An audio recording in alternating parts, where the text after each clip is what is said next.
नमो गोभ्यः श्रीमतीभ्यः सौरभीभ्येव च नमः ब्रह्मसूत्राभ्यश्च पवित्राभ्यो नमो नमः। ओम सूर्यभ्ये नमः।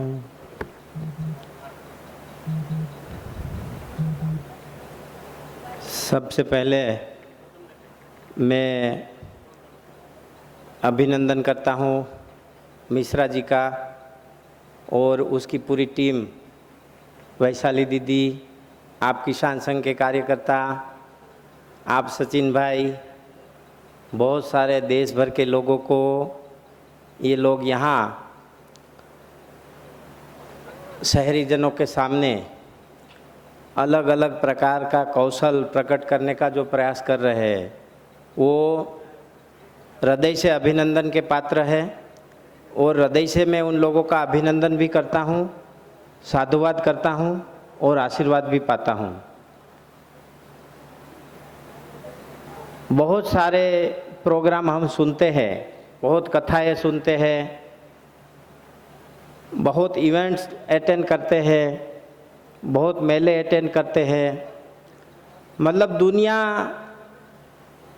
Plus plus plus plus plus 2G 5G क्या क्या मुझे तो पता नहीं है, इतना आगे जाती रहती है। दुखद बात इस माहौल में ये है कि आज पूरे विश्व का इंग्रेडिएंट्स बन चुका है इंटरनेट। पूरे विश्व का इंग्रेडिएंट्स बन चुका है इंटरनेट। खाना नहीं मिलेगा तो चलेगा, लेकिन इंटरनेट बंद रहेगा तो नहीं चलेगा। ये बहुत अच्छी बात है, ये हमारे प्रगति का रास्ता है इंटरनेट। पर उसमें दुख की बात यह है कि उसमें से दो चीज बाद हो गई, गाय और कृषि। तो आज मैं ये बात करूंगा कि मेरे जीवन में सबसे अहम रोल है फेसबुक, यूट्यूब, ट्विटर और व्हाट्सएप। क्योंकि आज मैं आपके सामने खड़ा हूं ना, तो उसका श्रेय भी यूट्यूब को और फेसबुक को ही जाता है। क्योंकि ये दीदी ने सबसे पहले वीडियो देखी थी, लगभग 5-6 साल से करीब हो गया, तभी से वो मेरे से फ़ोन से कनेक्टेड है। उसका कारण एक ही मात्र है, यूट्यूब। तो मैंने ये प्रयास किया है, मैंने तो नहीं किया ऐसा भी नहीं कह सकता हूँ, जो भी हुआ है एक अनजाने में हुआ है। जैसे आज से 13 साल पहले, 14 साल पहले जो शादियाँ में फेंक देते थे रोटियाँ और मिठाई, ये सब लेके खाते थे हमारा परिवार ने, ऐसी स्थिति थी। उस समय एक गाय थी हमारे पास, 2 बैल थे, 2-3 भैंसें भी थी। गांव में जमीन मकान सब बिक गया।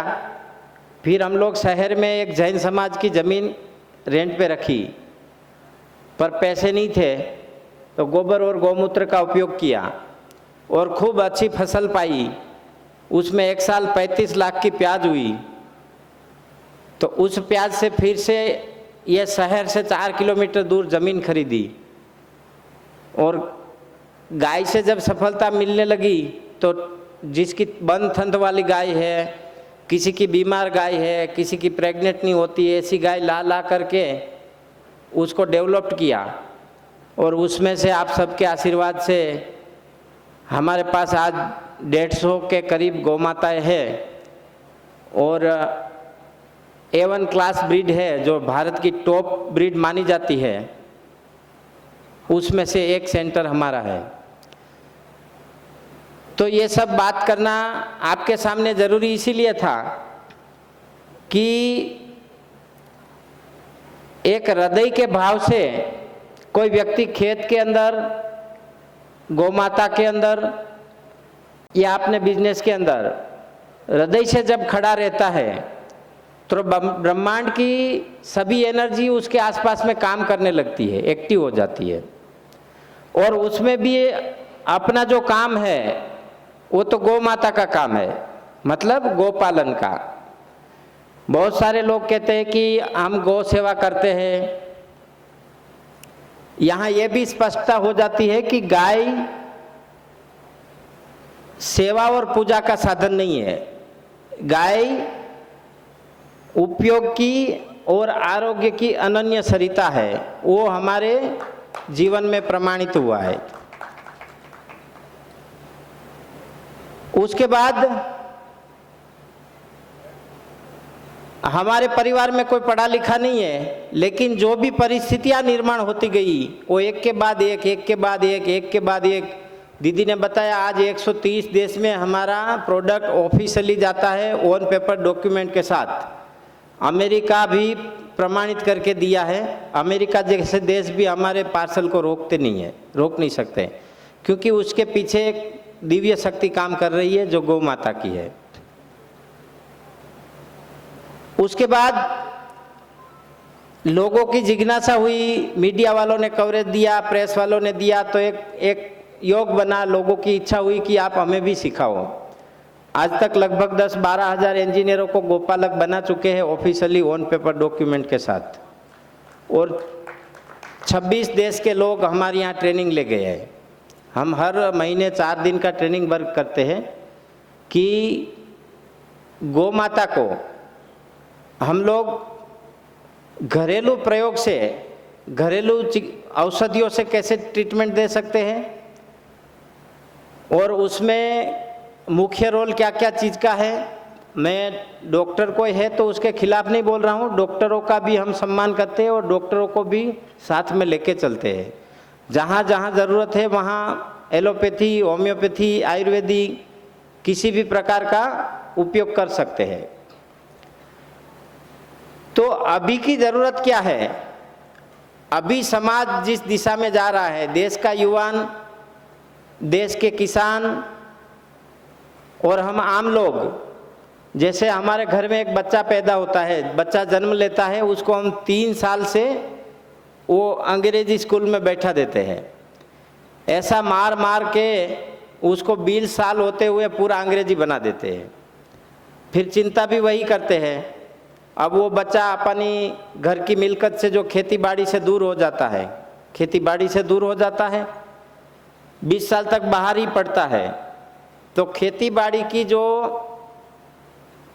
पद्धति है उससे वो अज्ञान हो जाता है, अनजान हो जाता है। और स्कूली शिक्षाओं में भी यही मुख्य शिक्षा दी जाती है कि बच्चे जो है लास्ट ईयर में, जब लास्ट में पढ़ते पढ़ते 2 साल उसके बाकी रहते हैं, तो स्कूल वाले ही उसको बताते हैं कि आप ऐसा करो तो ऐसा पैकेज मिलेगा, ऐसा करो तो ऐसा पैकेज मिलेगा। और जब बाहर निकलता है ना तो वो पैकेज ढूंढता है। अपने बाप की 5 करोड़ की ज़मीन पड़ी है ना, उसके ऊपर काम करने की नहीं सोचता। ये हमारा दुर्भाग्य है। अब इसके अंदर कैसे काम किया जाए? गाय और कृषि और आयुर्वेद, ये 3 चीज़ों को हमेशा जोड़ के ही देखना पड़ेगा, क्योंकि ये पूरे ब्रह्मांड की, प्रकृति की और मानव व्यवस्था की जड़ है। 3, गाय, कृषि और आयुर्वेद। दुनिया कितनी भी hi fi 4G, 5G, 6G बन जाए, लेकिन गेहूं का दाना कभी कंप्यूटर में बनेगा क्या? नहीं बनेगा। क्यों? गेहूं का दाना तो मिट्टी से ही निकलेगा, उसमें कोई बदलाव नहीं कर सकते, क्योंकि वो प्रकृति के नियम है। दूध कभी मशीन में बनेगा क्या? कितनी भी टेक्नोलॉजी आ जाए, दूध कहाँ बनेगा? गाय के थन में ही बनेगा। ये जो मूल चीजें हैं, उसको छोड़ के मनुष्य या प्रकृति या समाज कभी जिंदा नहीं रह सकते। अब ये मूल चीजें जो है, गाय, कृषि और आयुर्वेद, आप कितना भी चिकित्सा ले लो, बड़े बड़े बीमार मरीज लोग, एलोपैथी के डॉक्टर लास्ट में क्या कहते हैं? लिखा पट्टी करवा लेते हैं, हमारी कोई जिम्मेदारी नहीं है। हम लोग ट्रायल ले रहे हैं और जड़ से समाधान सच में नहीं है। जैसे उदाहरण के रूप में आपको वो एलर्जी निकलती है ना, जो 1 सेकंड में पूरे शरीर में फैल जाती है, शीत पित्त क्या बोलते हैं हिंदी में उसको? उसमें कोई डॉक्टर है तो बुरा मत समझना, यदि मेरी बात सही है तो ऊपर हाथ कर देना। उसमें एक एविल नेम की टेबलेट आती है, वो टेबलेट देते हैं, और वो टेबलेट जो आपका दर्द है ना उसको दिमाग को असर नहीं होने देते, बस वही काम करती है वो टेबलेट। वो टेबलेट के अंदर कोई उसकी जड़ से समाधान नहीं है, ये सच्चाई बता रहा हूँ मैं। परंतु गाय के घी में वो सच्चाई है, वही समस्या वही व्यक्ति, उसको 1 चम्मच घी देसी गाय का, जो मैं बात करूंगा वो सब देसी गाय का ही होगा, 1 चम्मच घी, 1 चम्मच काली मिर्च का पाउडर और 1 चम्मच सल्फर मुक्त खांड का पाउडर जिसमें सल्फर ना हो, उसको मिक्स करके खिला दो। 15 से 20 मिनट में वो समस्या चली जाएगी और जीवन भर नहीं होगी। ये जड़ से इलाज है। किसके पास ये इलाज है? गाय के पास। ये आयुर्वेद हुआ। गाय, आयुर्वेद और कृषि, जैसे हम कृषि है, अभी जो कृषि चल रही है, भाई साहब ने बताया, ये तो सब पढ़े लिखे लोग पूरी दुनिया का डाटा रखते हैं। अभी मेरे पास तो इतने डेटा नहीं है, पर सबसे मैं देसी में अंदाज लगाता हूँ। जैसे सबसे पहला शिक्षित राज्य था पंजाब, है ना। सबसे ज़्यादा HF जानवर कहाँ पर है देश में? पंजाब में, है ना। उसके बाद पूना का नंबर आएगा। सबसे ज़्यादा केमिकल फर्टिलाइजर कहाँ पे यूज होता है? पंजाब। अब ऐसा क्यों हुआ? वो लोग ज़्यादा पढ़े लिखे हैं, है ना। आज भी मध्य प्रदेश के कुछ इलाके हैं, कुछ गांव है जहां कोई केमिकल नहीं, कोई डॉक्टर नहीं जाता, कोई बीज की थैली नहीं आती। आज भी ऐसे गांव है, मैं बहुत घूम घूम के आया हूं। तो यहाँ कहने का मतलब है मेरा कि समाज की रचना मूल 5 महाभूत से मिली हुई है। उसमें एक गाय है, कृषि है और आयुर्वेद है। एक उदाहरण के रूप में मैं आपको बताने जा रहा था कि पंजाब में से देसी गाय निकल गई, है ना, HF हो गया। पंजाब के लोग खूब पढ़े, वहाँ पे डायमोनियम फॉस्फेट, नाइट्रोजन, सल्फर ऐसे केमिकल आए प्रोडक्शन बढ़ाने के लिए। उसके बाद जब केमिकल ज़मीन में यूज हुआ तो ज़मीन की रोग प्रतिकारक शक्ति कम हो गई। तो प्लांट जो कोई भी पौधा लगाते हैं उसकी रोग प्रतिकारक शक्ति कम हो गई। तो उसके कारण उसमें कीड़े आए तो उसने पेस्टिसाइड यूज किया। अब परिस्थिति वहाँ की ये हुई, मैं अभी कल ही आया पंजाब से, परिस्थिति वहाँ की ये हुई कि जो किसान है वो ज़मीन बदल रहा है, खेत की ज़मीन JCB से निकाल के फेंक रहा है यमुना में, और दूसरी जो जंगल की ज़मीन लाके खेत को भर रहा है। छोटे छोटे किसान जो है जिसके पास संपत्ति है वो लोग ऐसा कर रहे हैं। और वहाँ पे इतनी बीमारी आई, मतलब पूरे गांव के गांव कैंसर। भटुंडा से एक राजस्थान की ट्रेन चलती है, कैंसर ट्रेन, ये सब जानते हैं आप। तो ऐसा क्यों हुआ? गाय को कृषि से हटा दिया वहाँ के लोगों ने, देसी गाय को कृषि से हटा दिया। अब देसी गाय को कृषि से हटाने से कृषि नपुंसक हो जाती है, अनफर्टिलाइज्ड हो जाती है, जो प्रोडक्शन नहीं दे सकती। ठीक उसी तरह कई लोग मेरे पास ट्रेनिंग में आते हैं, रोज के 20-25 फ़ोन आते हैं कि हम लोग जो है गाय खरीदना चाहते हैं, दूध बेचना चाहते हैं। परंतु दूध के बेचने से गाय कभी पाली नहीं जाती। दूध बेचने के काम के लिए गाय कभी पाली नहीं जाती। उसका कारण क्या है? उसका कारण यह है कि गाय की मुख्य जो चीजें हैं, गाय की जो मुख्य चीजें हैं वो क्या है? गोबर गोमूत्र, गोबर और गोमूत्र। एक उदाहरण के रूप में मैं आपको बताता हूं। जैसे मेरे पास 20 एकड़ भूमि है, तो 20 एकड़ से हमारी पैदावार समझ लो 1 साल की हुई 20 लाख की,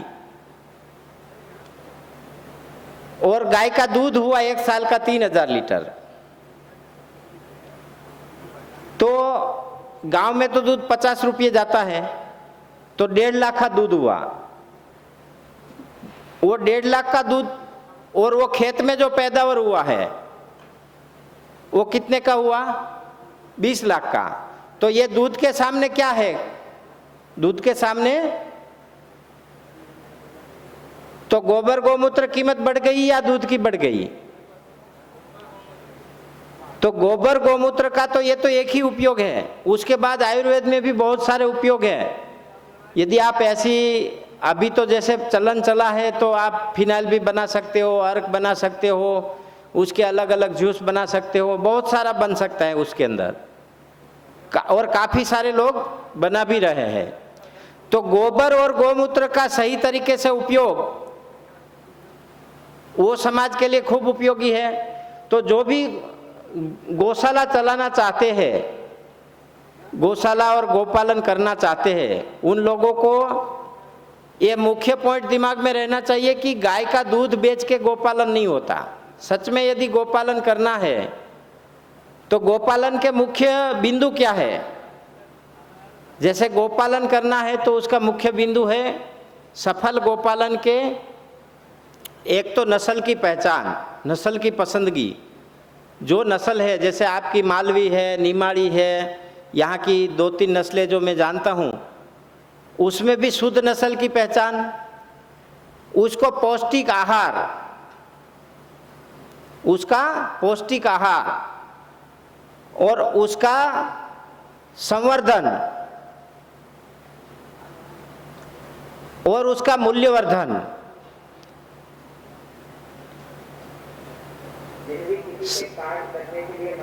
समझ लीजिए। बहुत सारे लोग, अभी मैं स्टॉल पे गया था, क्या नाम है बाबूजी का? हाँ, इनके प्रोडक्ट जो है 100% प्योर है, 100% शुद्ध है। अपने मध्य प्रदेश के ही भाई है, नाम तो मैं भूल गया हूँ। हाँ, लखन श्रीवादी। तो परंतु उसकी कुछ कमियां हैं, मैं यहाँ ओपन में ही बताता हूँ, इसीलिए कि उसका भी ध्यान में आए और लोगों को भी ध्यान में आए। उसकी गाय का प्रोडक्ट सोना क्यों है ये भी मैं बता देता हूँ कि वो प्योर जंगल में चरती है। प्योर जंगल में चरती है तो उसका कुछ भी लो, सब कुछ सोना है। अब उसका उपला लेके वो आए हैं, लेकिन वो 10 पैसे के जबले में रखे हैं। यही उपला कोई अमेरिकन लड़की के पास होता ना तो उसको सोना जैसा बना के बेच देता। अभी आप कितने में बेच रहे हो उपला? 1 जबला 1 किलो 50 रुपये का। वही कोई पढ़े लिखे और चतुर आइडियाबाज व्यक्ति के पास होता तो वो 500 रुपये में बेचता। उसको बड़ा चढ़ा के बॉक्स में अच्छे से थोड़ा हाईलाइट करके उसका एक पेम्पलेचर बनाते, उसमें लिखते कि इसके क्या होगा, इससे क्या होगा, ये क्यों बेच रहे हैं, ये कैसी गाय का है। तो यहाँ मैं ये बात इसीलिए कर रहा हूँ, मैंने जो अभी पॉइंट बताए ना कि एक संवर्धन, पोषण युक्त आहार, नस्ल की पसंद, बाई प्रोडक्ट और मार्केटिंग। हम लोग किसान लोग क्या है, मार्केटिंग में मार खा जाते हैं। ये भाई रात दिन मेहनत करता है जंगल में, गायों की ट्रीटमेंट, गायों का पालना मतलब आसान काम नहीं है। ये घर वाले और परिवार को भूल जाता है ना, वही व्यक्ति गाय का काम कर सकता है, ये मुझे पता है, क्योंकि मैं खुद बड़ा हुआ हूँ गायों के बीच में। आज भी मेरा परिवार, हम 8 लोगों का परिवार गांव से 4 किलोमीटर दूर 150 गायों के बीच में रह रहे। तो यहाँ मेरा कहने का मतलब था कि मार्केटिंग, उसके पास घी है ना, वो घी 11,000 रुपये किलो बिकना चाहिए, क्योंकि वो गाय कोई फर्टिलाइजर केमिकल वाला कुछ खाती ही नहीं है। परंतु उसका घी प्लास्टिक में है, वो प्लास्टिक भी फ्रूट ग्रेड नहीं है, ये उसकी कमजोरी है। उसको अच्छे से बॉक्स में कैसी गाय का है, ऐसी गाय का खाना चाहिए, किसी की बुराई नहीं लिखना है, लेकिन हमारी गाय क्या क्वालिटी का खाती है, हमारे पास कौन सी नस्ल है, क्योंकि ये मेन चीजें है। यदि देखो मेहनत, कोई भी प्लान है ना, कंपनी चलती है तो कैसे चलती है, मैन्युफैक्चरिंग यूनिट चलता है तो कैसे चलता है, मैन्युफैक्चर, मैनेजमेंट और मार्केटिंग, ये 3 चीज में से एक भी चीज आपकी कमजोर हो जाए तो प्लान फेल हो जाता है। क्या हो जाता है? तो हम जो किसान लोग हैं, जो गोपालक लोग हैं, वो सोने को सोना बता के नहीं बेच सकते। और ये जो मैनेजमेंट, जो आईआईटी के स्टूडेंट है ना, वो टकले को भी कंगा बेच के आते हैं, टकले को भी कंगा बेच के आते हैं। तो यहाँ मैं आपको गिराना नहीं चाहता हूँ, लेकिन मैं आपको हमारी जो समाज की, पूरे समाज की जो कमजोरी है वो ये है। और गोपालन और कृषि, उसके बीच में एक बहुत बड़ा एक बिचौलिया है। जैसे किसान से गेहूं कितने रुपए में जाता है यहाँ पर मंडी में, क्या गवर्नमेंट का क्या रेट है? 20 रुपये किलो, 1900। आप गेहूं बेचते हो ना? आपके घर में 20 रुपया किलो आता है। आपके घर में कोई पार्ले जी का बिस्किट बच्चा लेगा तो कितने ग्राम का आता है पता है आपको? 10 रुपये का कितना ग्राम आता है? 50 ग्राम, 20 या 50 ग्राम। 100 ग्राम का 20 रुपया, तो 1 किलो का कितना हुआ? 10 गुना बढ़ा के बेचते हैं ना वो लोग। क्यों ऐसा हो रहा है? तो यहाँ मेरा कहने का मतलब ये है कि ये जो बीच वाली सिस्टम है उसको भी हमें ही खत्म करना पड़ेगा, दूसरा कोई आके नहीं खत्म करेगा, हमें ही खत्म करना पड़ेगा। तो गोपालन जो है, बैठ जाइए, गोपालन जो है उसके मुख्य बिंदु, उसके साथ कृषि भी गो आधारित होती है। जैसे कितने लोगों के घर में गाय के गोबर के उपले से रोटी बनती है, ऐसे लोग हैं कोई? क्या है ना? अब वो उसकी जो राख निकलती है उसका क्या करते हैं आप?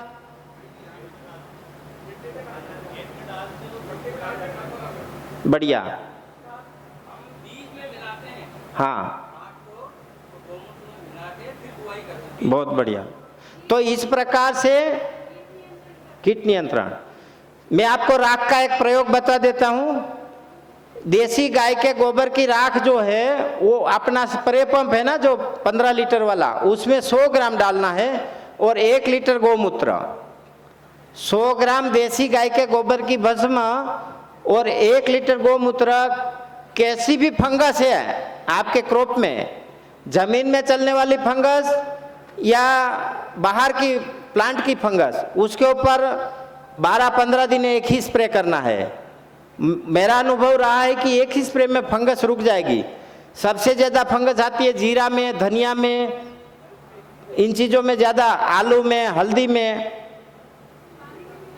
हाँ, पानी में मिलाने वाला प्रयोग जो है वो जमीन की फंगस को रोकेगा। जैसे आपको 1 एकड़ में फंगस को कंट्रोल करना है, तो मैंने तो ज़्यादा पिलाई थी, 10-15 किलो 1 एकड़ में, पर मेरे पास पर्याप्त है। मेरे 3 चूल्हे चलते हैं, तीनों गोबर के उपले से चलते हैं। एक गायों का गर्म पानी का बॉयलर चलता है, वो भी गोबर के।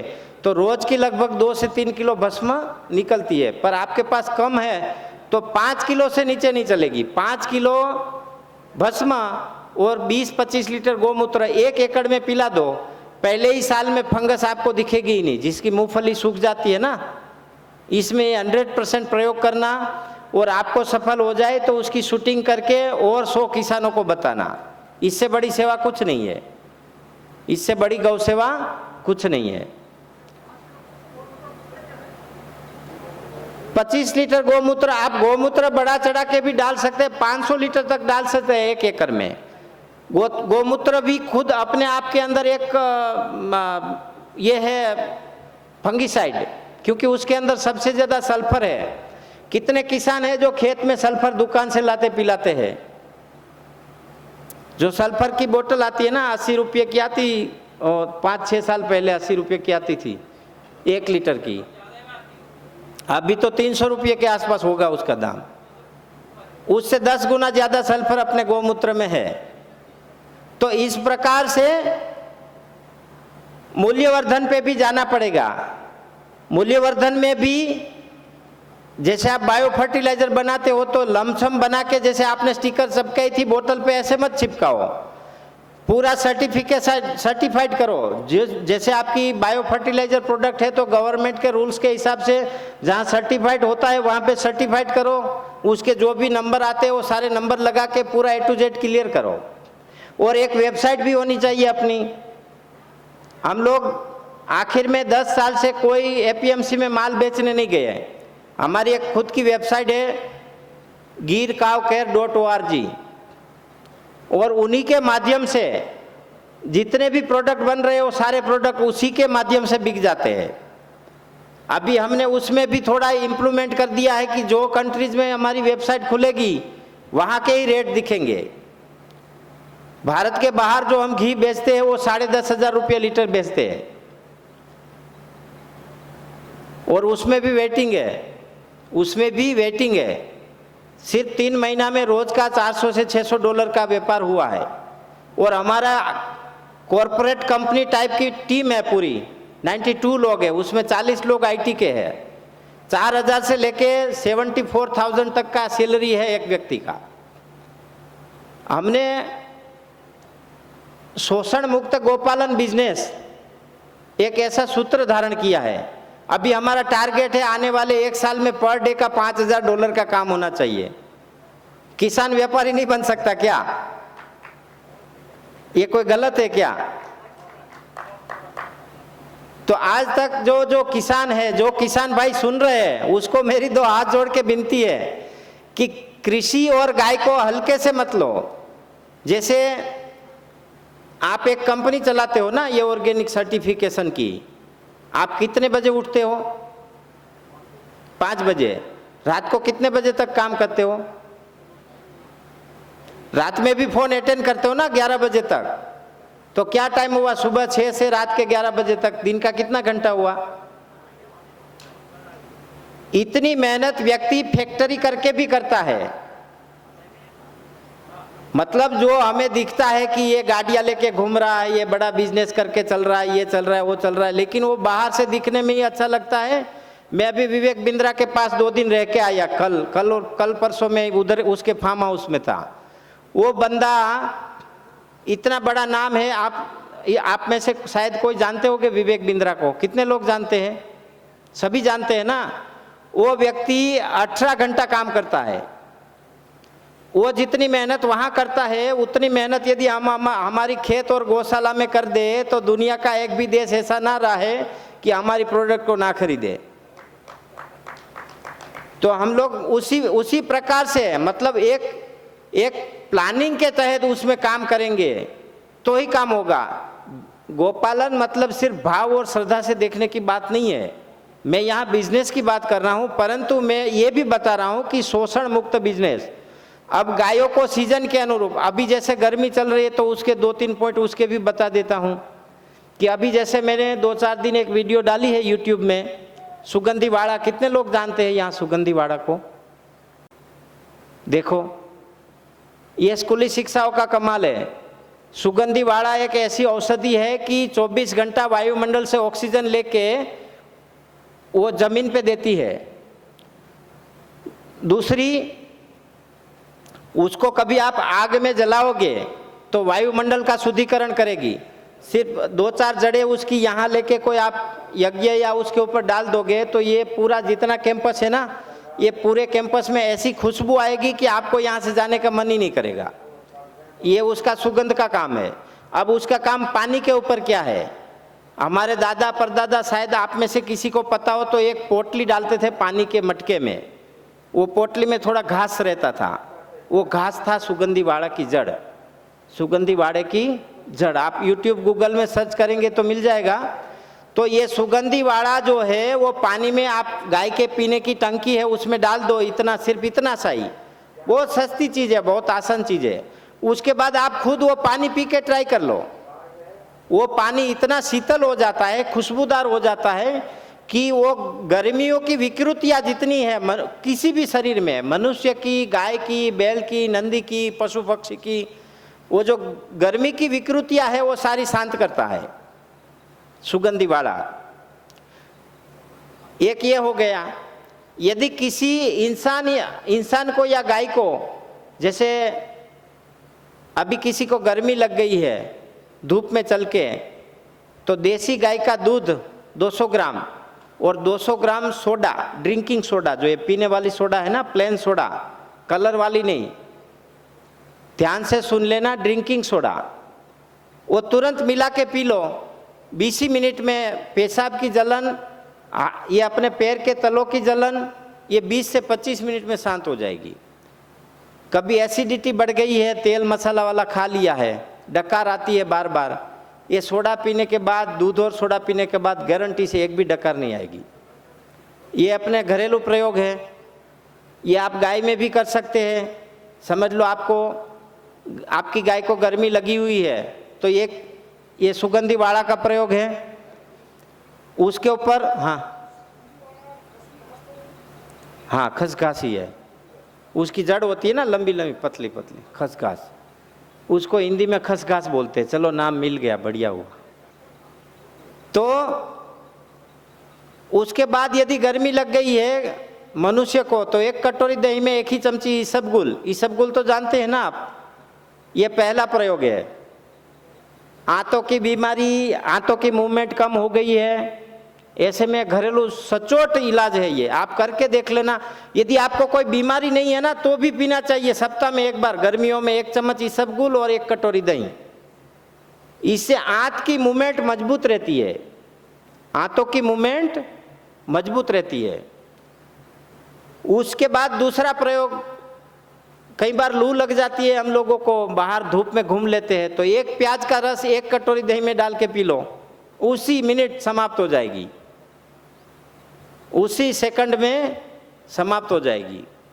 1 कटोरी दही में 1 प्याज का रस। तो ऐसे सीजन के अनुरूप गोपालन में भी बदलाव करना चाहिए। बहुत जगह पे मैं देखता रहता हूं कि लोग ठोकते रहते हैं, भूस भूस भूस, गेहूं के भूस के सिवा कुछ नहीं देते हैं। परंतु ये हमारी नादानी है, नासमझदारी है, कई जगह पे मजबूरी भी है। गाय को ऋतु चक्र के अनुसार खाना देना चाहिए। जैसे मैं एक उदाहरण के रूप में बताता हूँ, इसमें गोपालक लोग हैं, उसने कभी गाय को लहसुन खिलाया है? कभी आपकी गाय लहसुन खा गई गलती से भी? ट्राई किया आपने? ये अंकित जैन है, ये भी हमारे स्टूडेंट है, यहाँ अच्छी सी गौशाला चलाते हैं 100 गाय की। तो क्या हुआ लहसुन खाने के बाद?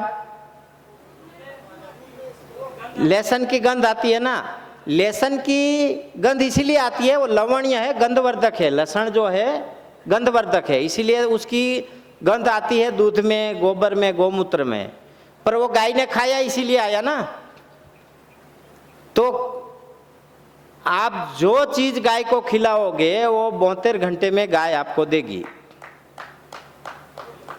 72 घंटे में वो चीज आपको गाय देगी।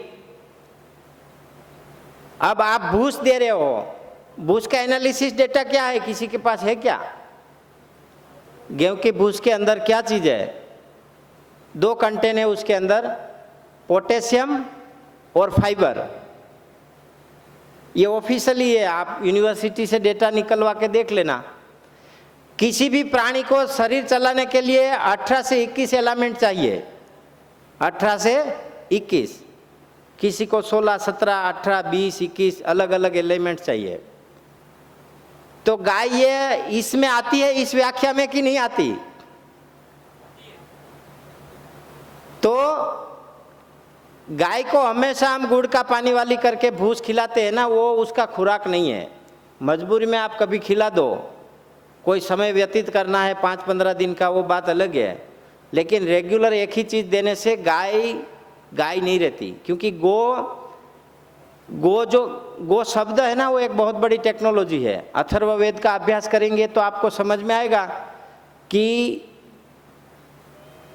गो टेक्नोलॉजी क्या है। गो एक ऐसी टेक्नोलॉजी है, सीधा सूर्य और पृथ्वी से जो चीज का संबंध है वो टेक्नोलॉजी का नाम गो है। उसमें से आपने क्या हटा दिया? उसका खाना हटा दिया, वो टेक्नोलॉजी खत्म हो गई। उसके बाद अभी मैं हरियाणा में एक गौशाला में होके आया, वहाँ पे एक डॉक्टर शैलेंद्र जी है, BMS भी है, पंचगव्य में MD भी किया हुआ है, बहुत अच्छा काम कर रहे हैं। तो परंतु उसके वहाँ गाय को दिया जाता है एक ही चीज़, भूस। उसको ये लॉजिक समझ में ही नहीं था। जब उसको समझ में आया तो आज से ही उसने काम चालू कर दिया। क्योंकि ये जो टेक्नोलॉजी गो है, वो कई लोग तो ऐसा करते हैं कि उसको पक्के शेड में घुसा देते हैं, ऊपर बड़ा टीन बना देते हैं और उसमें वो रहती है। तो 3 चीज़ मुख्य है, जमीन, सूर्य और खाना। ये तीनों चीज़ में चीटिंग। सूर्य हटा दिया, ऊपर छत लगा दी। बड़े शहरों में जैसे दिल्ली जैसे शहरों में गाय बाहर तो जा नहीं सकती, और नीचे आरसीसी कर दिया, तो पृथ्वी से कनेक्शन काट दिया और खाने में सिर्फ गेहूं की भूस दे दिया। तीनों चीज गलत हो गई। अब हम कहेंगे कि इस गाय के गोमूत्र से या इस गाय के पंचगव्य घी से कैंसर ठीक होता है, तो आपको लगता है ऐसा होता है क्या? अपने 10 दर्शन, 4 वेद, 108 उपनिषद, 18 पुराण और 6 शास्त्र, उसमें एक भी प्रकरण ऐसा नहीं है कि जिसमें गाय की व्याख्या ना हो, छोटे से छोटे शब्द में। वेदों में उसमें लगभग 1100-1200 जगह पे गाय का वर्णन है। तो गाय का वर्णन जो है उसमें स्पष्ट बताया गया है कि तेजस्वी, प्राणवान और तंदुरुस्त। कैसा होना चाहिए गाय? तेजस्वी, प्राणवान, शुद्ध नस्ल की और तंदुरुस्त, किसी भी प्रकार की नहीं। तो माफ करना, जो चिकित्सा कर रहे कोई आयुर्वेद में, तो मैं उसकी बुराई नहीं कर रहा हूँ, परंतु एक जागृति के विषय के रूप में ये बता रहा हूँ कि हम सबको, और उसमें रिजल्ट नहीं मिलता तो फिर कौन बदनाम होता है? गौ माता ही बदनाम होती है ना, कि परिणाम नहीं मिला। गलती किसकी थी? इंसान की। भुगतता कौन है? तो कहने का मेरा उद्देश्य यह है, किसी की बुराई नहीं करता, परंतु कहने का मेरा उद्देश्य यह है कि हर चीज की एक पद्धति होती है। हर चीज की एक पद्धति होती है। जैसे ये मैंने लटकाया है ना, इसको कैसा लटकाया है?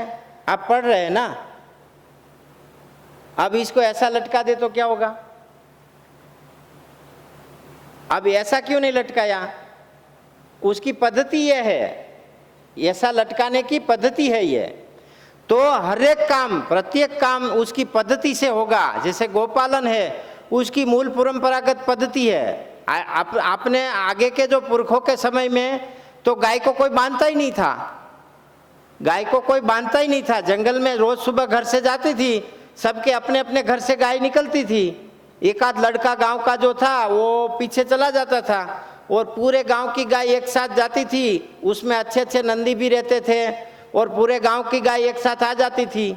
किसी मालिक को पता भी नहीं था कि मेरी कितनी गाय, ऐसी स्थिति थी। अपने आप सब हो जाता था। मुझे मालूम है, मेरी माताजी के पिताजी कहते थे कि जिस गांव में नंदी महाराज नहीं है ना, उस गांव का पानी भी नहीं पीना चाहिए। उस गांव में साधु कोई निवास नहीं करता जिस गांव में नंदी नहीं है, ऐसा वो बताते थे। और ये सच्चाई है। और नंदी पसंद करने का भी तरीका है। आप गोपालन में ये भी इसे ले लीजिए। जो लोग गोपालन में आगे बढ़ना चाहते हैं, सबसे पहले गोपालन की मुख्य नस क्या है? मुख्य रेखा नंदी। एक नंदी जीवन में हजारों बच्चा दे सकता है। एक नंदी जीवन में हजारों बच्चे दे सकता है। अब नंदी कैसा होना चाहिए? कई लोग ऐसा करते हैं कि यहाँ देवनी और अपनी है ना मालवी निमाड़ी, उसमें भी गिर का नंदी ला के रख देते हैं। तो मैंने ये भी देखा है, राजस्थान के एक कोटा शहर में एक गायत्री परिवार की गौशाला है। 600-700 गाय है। वहाँ की हरियाणवी जैसी कुछ मिक्स नस्ल की गाय है, जो वहाँ की मूल नस्ल के बारे में उनको भी पता नहीं था। तो लगभग 250 किलो की गाय थी और गिर का बहुत प्रचार चला। तो वो गुजरात में आके गिर का नंदी ले गए और वो नंदी था लगभग 850 किलो का, लगभग 850 किलो का। तो वो एक नर्मदा धाम है, वहाँ में रुका था। तो वहाँ के लोग आए थे कि हमारी गौशाला में जो गाय बच्चा देती है वो मर जाती है। जो गाय बच्चा देती है वो मर जाती है। तो मैं तो चकित हो गया। मैंने बोला पहले ये प्रोग्राम बाद में करेंगे, पहले सुबह सीधा उधर ही चलते हैं। तो उधर गए तो 600-700 गाय थी। पूरा अभ्यास किया। बाद में नंदी देखा, 2-3 मरे हुए बच्चे भी देखे। तो सच सामने ये आया कि गाय का वजन था 200 किलो 250 किलो और नंदी का था 800 किलो। तो जो नंदी 800 किलो का था उसका रंग सूत्र, उसका जो जीन है ना, उसकी जैसे बच्चा की बनने की जो क्षमता है वो कम से कम 28 से 26 किलो की, क्या है 28 से 26 किलो की, 28 से 36, सॉरी माफ़ करना, 28 से 36 किलो की। और जो गाय है उसकी कैपेसिटी है 18 से 20 किलो की। बच्चा बाहर निकलने की जो लाइन है गाय की वो एक 1.25 फीट की होती है वो लाइन गर्भाशय की, उसकी कैपेसिटी है 18-20 किलो की। अब ये कैसी परिस्थिति हो गई, वहाँ मटके में खरबूज, जो मटके में तरबूज रखते हैं ना हम, वो मटके के साइज का हो जाता है अंदर जाके, फिर वो बाहर निकलेगा क्या? मटके का मुंह तो इतना ही होता है ना, खरबूज हो जाएगा अंदर बड़ा तरबूज। वो बीरबल का एक आइडिया है ना, वैसा हो गया। अब बच्चा अंदर जो बनता है वो बड़ा बनता है, उसका रास्ता जो है निकलने का उससे तो 10 किलो बड़ा बनता है बच्चा, अब कैसे बाहर निकलेगा? तो वो मेरे जीवन में भी मुझे पहली बार अनुभव हुआ कि ऐसा होता है। तो यहाँ कहने का मतलब है कि गोपालन में संवर्धन जो है वो बहुत मुख्य विषय है और उसको पूर्ण रूप से डीप से समझना पड़ेगा। एक नंदी गौशाला के अंदर कैसा होना चाहिए वो भी लिख लीजिए आप। नंदी गौशाला का अग्रेसर महाराजा जैसा, नंदी गौशाला के अंदर, नंदी के अंदर गुण महाराजा जैसा होना चाहिए। जैसे गायों के झुंड में कुत्ता भी आया तो सबसे पहले नंदी वहाँ जाएगा, ऐसे गुण होना चाहिए। उसकी रहने चलने की रीत एकदम महाराजा जैसी होनी चाहिए। बाहर का व्यक्ति भी आया तो पहला खड़ा होकर उसके सामने वो जाएगा, ये हो गया स्वभाव। और संतुष्ट मन का नंदी होना चाहिए कि जैसे गाय एक बार ब्रीड हो गई तो अपने आप आ जाएगा वो वापिस अपने जगह पे। उसके बाद उसकी रोग प्रतिकारक शक्ति सबसे ज़्यादा होनी चाहिए। मैं तो ये कहूँगा कि जो 3-3 पीढ़ी से बीमार नहीं हुई है ना जो गौ माता, उसी के बछड़े को नंदी बनाना चाहिए। और उसकी माँ की दूध की कैपेसिटी सबसे ज़्यादा होनी चाहिए, अच्छे से अच्छे मिल्क में, मिल्क रिकॉर्ड में। उसकी माँ का रिकॉर्ड, उसकी माँ के बाप का और उसका बाप का और बाप की माँ का, जिसकी आपके पास 7 पीढ़ी की जानकारी ना हो, 6 से 7 पीढ़ी की जानकारी ना हो, उसको कभी नंदी नहीं बनाना चाहिए। क्योंकि नंदी, ये संवर्धन भी एक ऐसा मुद्दा है, जैसे आपको प्लस प्लस प्लस प्लस में जाना है तो ये विषय बहुत ही महत्वपूर्ण है। ये सभी नस्लों में लागू होता है। भारत में अभी 42 नस्ल गवर्नमेंट रजिस्टर है, नेशनल हर्ड रजिस्टर सेंटर में, हिसार में ये है, भारत सरकार का केंद्र है नेशनल हर्ड रजिस्टर सेंटर। आप चाहो तो वहाँ पे भी विजिट कर सकते हो और वहाँ से भी बहुत अच्छी जानकारी मिल सकती है। दूसरा विषय यह है कि जो नस्ल की गाय है उसी नस्ल का नंदी होना चाहिए, ये महापाप है। जो नस्ल की गाय है उसी नस्ल का ही नंदी होना चाहिए। उसके बाद गोपालन में जो आपके वहाँ, जैसे मैं उदाहरण बता रहा हूँ कि हमारे वहाँ बछड़े जो जन्म लेते हैं वो बछड़े भी बिक जाते हैं। 1,40,000 से चालू होते हैं बछड़े। अभी एक हीरल करके गाय है, उसका बछड़ा बिका 5.5 लाख में 8 महीने का, और हमने लिया 11 लाख का। ऐसा भी नहीं है कि हम नहीं लेते हैं, हमने बछड़ा लिया 11 लाख का गोपालन के लिए, तो वो भी एक इनकम हो जाएगी। पर उसका भी शोषण नहीं करना है, ये बात तो बार बार ध्यान में रहेगी सभी को। क्योंकि गोपालन, गाय एक ऐसी ऊर्जा है ब्रह्मांड की, आप उस लेवल की बात करना तो मुझे ठीक नहीं है लगता, पर गाय एक सुरभि तत्व है। गो शब्द मतलब सुरभि तत्व, और पूरा ब्रह्मांड सुरभि तत्व से संचालित है। जैसे सुरभि तत्व पूरे ब्रह्मांड की सूक्ष्म एनर्जियों का खुराक है। वो कैसे, कभी विषय मौका मिलेगा तो वो भी बताऊंगा। सुरभि तत्व जो है वो खुश और संतुष्ट नहीं रहता। तो आप शायद कोई महाभारत पढ़े हैं इसमें से, तो महाभारत के अनुशासन पर्व में भीष्म पितामह पांडवों और कौरवों को गाय का भेद समझाते हैं। ब्रह्मांड के अंदर गाय का क्या रोल है उसमें बताते हैं कि गाय समग्र, जैसे 11 रुद्र और 8 वसु, रुद्रों की पुत्री है, वसुओं की बहन है। तो पुत्री और बहन तो शास्त्रों ने इसीलिए कहा है कि ये जो ब्रह्मांड का संचालन 11 रुद्र और 7-8 वसु करते हैं, तो उसको ये पौष्टिक करती है गाय, उसको सुरभि उसको पौष्टिक करती है।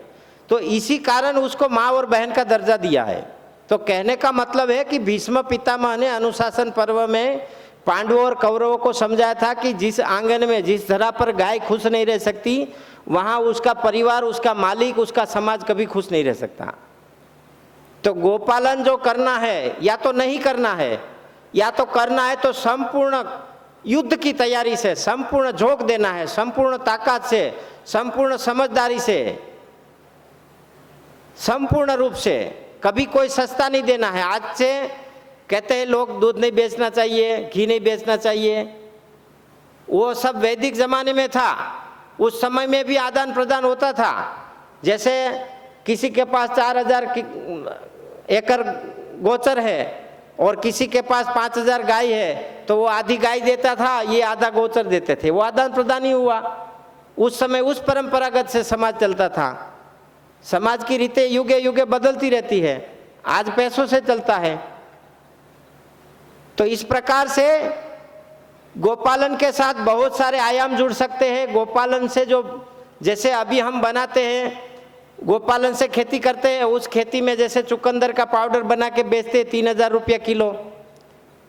चने होते ना, चने, उसको लगाओ जमीन में, 14 दिन के चने हो जाए तो ये हाई प्रोटीन है। जिस इंसान को, ह्यूमन बॉडी को प्रोटीन डेफिशिएंसी हो जाती है ना, उसके लिए 1 चम्मच वो ब्रह्मास्त्र के तरह काम करेगा। तो 14 दिन का चना करके उसका भी पाउडर करके बेचो, 2500 रुपये किलो जाता है। मेथी दाना, जो देसी मेथी को उगाओ, 14 दिन का करो और उसको काट के पाउडर सुखा के बेचो, वो भी इंसुलिन का काम करेगा ह्यूमन बॉडी ने। करेला को लगाओ, करेला का पाउडर करके बेचो, वो भी ह्यूमन बॉडी में इंसुलिन और कृमि रक्त शोधन का काम करेगा। तो इस प्रकार से शीशम के पत्ते का पाउडर बना के बेचो, कैंसर के प्रतिरोधक है शीशम। किसी भी प्रकार का, किसी भी स्टेज का कैंसर है, गाय के दूध के साथ शीशम के पत्ते पिलाओ, 100% ब्रेक लग जाएगी उसको। ये एलोपैथी ने भी माना है, इसके वो आपको गूगल में डाटा भी मिल जाएंगे इसके बारे में, इसके रिसर्च पेपर भी मिल जाएंगे। तो आप बेलपत्र के पाउडर करके बेचो, सिर्फ एक आधा चम्मच लेना है। जिसको शुगर है ना, डायबिटीज की बीमारी, उसको आधा चम्मच ही लेना है, वो खुद इंसुलिन का काम करेगा। बेलपत्र, जो बेलपत्ते है ना, वो ऐसी बहुत सारी चीजें हैं जो आप कृषि के अंदर करके बेच सकते हो। कृषि मतलब एक चीज नहीं है, गेहूं लगा दो तो लगा दिया, बात खत्म, बेच दो गवर्नमेंट रेट से और घर आ जाओ। कृषि मतलब एक बहुत बड़ा बिजनेस है, उससे बड़ा दुनिया में कोई बिजनेस ही नहीं है। कृषि से बड़ा दुनिया में कोई बिजनेस ही नहीं है। लेकिन हमारी समझ छोटी हो गई, हम अपनी स्मृतियां भूल गए, ये परिस्थिति है। इसके कारण आज हमारी ये दशा है कि लोग कृषि में भी कंसल्टेंट्स रखते हैं। कृषि खुद अपने आप के अंदर एंटरप्रेन्योर है। कितने हजारों लोगों को सदियों से रोजगारी देती आई है कृषि। कृषि में आप क्या नहीं कर सकते हो। अभी देखो उधर एक स्टॉल लगा है, रागी का पापड़, उड़द का पापड़, चावल का पापड़, गेहूं का पापड़।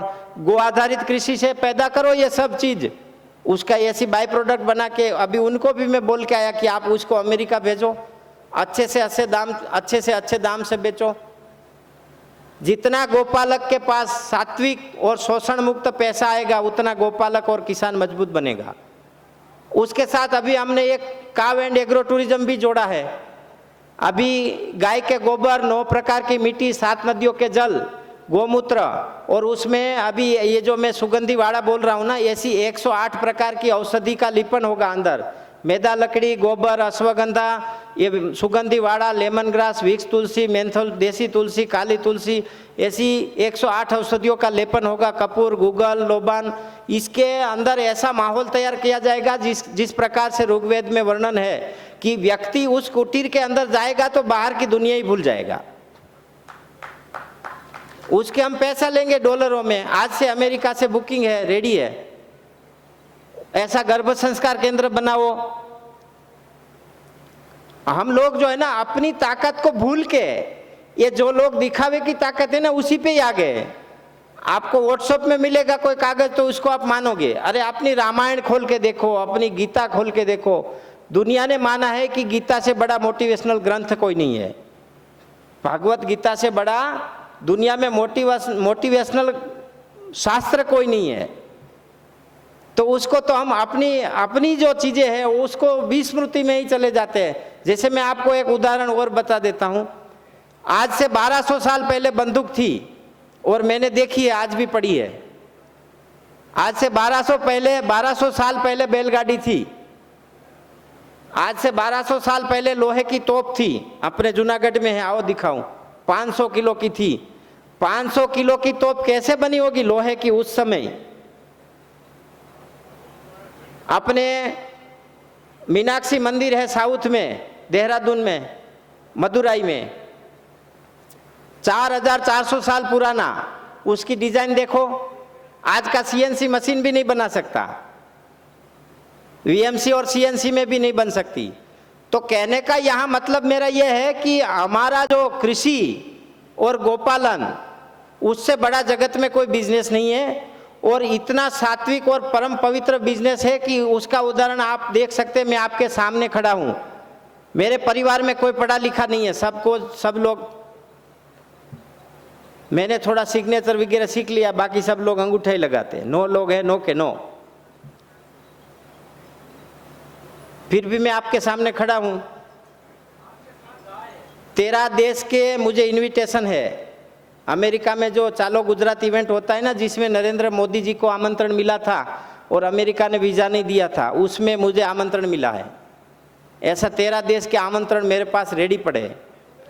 तो मैं घमंड नहीं करता, परंतु मैं आपको यह कहता हूं कि यदि इस प्रकार से मनुष्य गाय से जुड़ता है तो दुनिया की कोई ताकत उसको रोक नहीं सकती। ये सच्चाई है, ये मैं प्रमाण के साथ कह सकता हूं। आज हमारा गांव में कोई प्रॉपर्टी नहीं है, गांव में हमारे नाम का कोई बिजली बिल नहीं है, हमारे ऊपर कोई लोन नहीं है। हमारे गौशाला के अंदर 92 लोग काम करते हैं।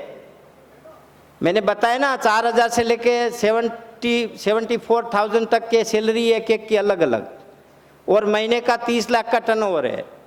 कोई कंपनी नहीं है, रजिस्टर है, ऑफिस डॉक्यूमेंट में सब है, लेकिन कोई शेड नहीं है, कोई गांव में ऑफिस नहीं है, कॉरपोरेट लेवल का कुछ नहीं है। रोज 2 गाड़ियां भर के लड़के सुबह आते हैं और शाम को चले जाते हैं।